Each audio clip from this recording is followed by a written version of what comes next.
Halo semuanya, kembali lagi dengan saya Melani dalam rubrik Legal Journal.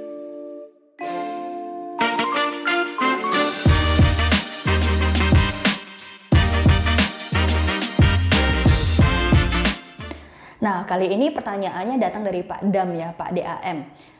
Pak DAM ini atau Pak Dam ini meminjam dana di bank sekitar tahun 2017 sebesar 5 miliar rupiah. Namun di tahun ini, di tahun 2020 dengan kondisi yang serba sulit, Pak Dam tidak mampu membayar cicilan kredit sesuai dengan perjanjian kredit.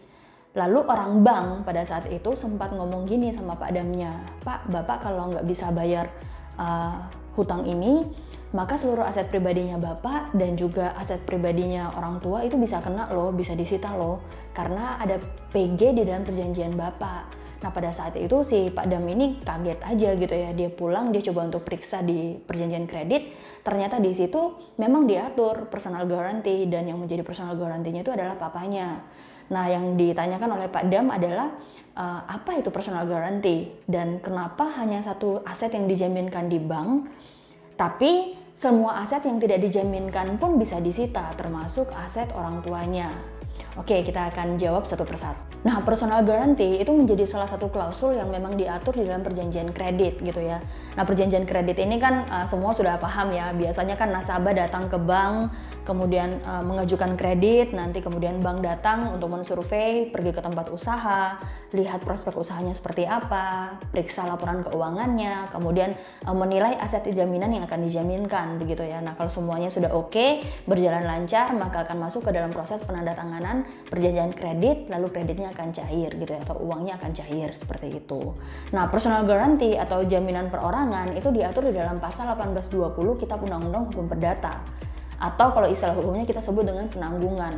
Nah, definisi sederhananya, penanggungan ini atau jaminan ini adalah pihak ketiga itu demi kepentingan kreditur atau demi kepentingan pihak si bank ini, itu dia mengikatkan diri untuk melunasi hutang debitur apabila debitur ini tidak melunasi hutangnya. Gitu ya, jadi dipaham ya. Artinya bahwa ada pihak ketiga nih, dia mengikatkan diri dengan bank agar apabila si debitur ini kemudian tidak mampu melunasi hutangnya, maka pihak ketiga inilah yang akan melunasi hutangnya. Nah, apa konsekuensi dari personal guarantee ini? Konsekuensinya adalah apabila si debitur tidak mampu melunasi hutang-hutangnya, maka seluruh harta atau aset si penanggung atau si pihak ketiga ini atau si personal guarantee ini yang akan disita dan kemudian dijual oleh bank untuk melunasi hutang-hutangnya si debitur. Nah, kita kembali dengan kondisinya Pak Dam ya. Jadi apabila dia tidak melunasi atau tidak membayar hutang-hutangnya dia, maka bank akan menyita seluruh harta pribadinya. Kenapa seluruh harta pribadinya?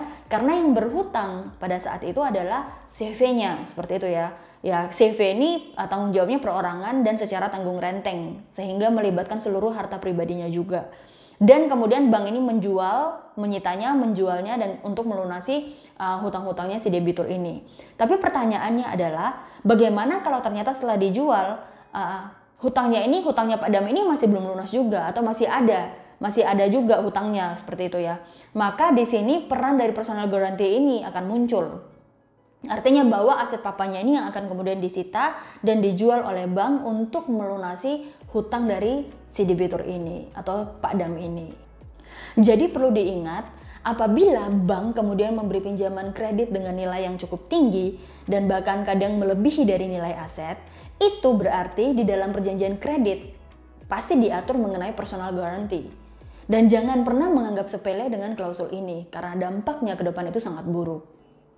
Maka saran saya, jauh lebih aman nilai pinjaman kredit kita dikurangi, tetapi menyelamatkan aset-aset yang lain ke depannya, dan tidak perlu mengorbankan pihak lain atau pihak ketiga yang dirugikan dalam hal ini. Oke, demikian penjelasan saya, semoga bermanfaat bagi teman-teman semuanya yang sedang menonton video ini. Salam keadilan.